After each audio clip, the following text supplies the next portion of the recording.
Most skaters want to improve as fast as possible, but does that come at a cost? Most pro skaters skate large stair sets and handrails, and that inspires many other skaters, but it might not be a good idea for them to try it themselves. If you try to skate stair sets before you're ready for it, things can go bad fast. So, should we avoid stair sets altogether? No, actually, quite the opposite. I'm saying you should go about it the right way. Start off small by ollieing up a curb, then move on to slightly bigger drops. Then you can hit a small stair set and then work your way up from there. That example might seem a little obvious, but I've noticed that a major issue skaters have is moving on from tricks too quickly. When you ollie for the first time, you feel on top of the world, as if you can do any trick, but you might want to think again.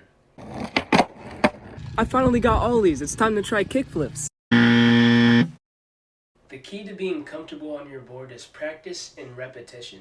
This is important because being comfortable on your board is what keeps you from getting injured. The next main problem that skaters face is not wearing helmets. But helmets look dumb, bro. Get out. I know you might agree with the other me to some degree. Bars. I know you might agree with the other me to some degree, but helmets are actually a very useful tool because they provide a sense of comfort and can actually help beginners to commit to tricks that they're scared to try. Besides, if somebody's gonna make fun of you for wearing a helmet, they probably have no life. Hey, that's not very nice. Speaking of committing, by the way, the next problem that I see with beginning skaters is not committing. It's not that you don't have the ability to land the trick, but rather you're stopping yourself because you have a mental block. In fact, I have a friend named Xavier that when he first started skating, it took him maybe 2 months to commit to ollies, even though he had the trick down. He would even hold onto a fence so he felt more comfortable, but he still just wouldn't do it. And so one day it clicked, and then he had them. And he realized that he could have been doing them all along, but unfortunately he was stopping himself because he was scared of the trick itself.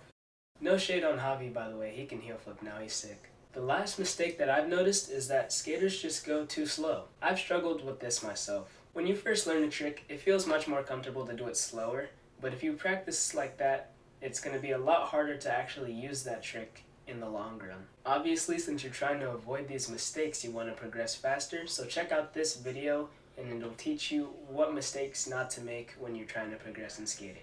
Peace.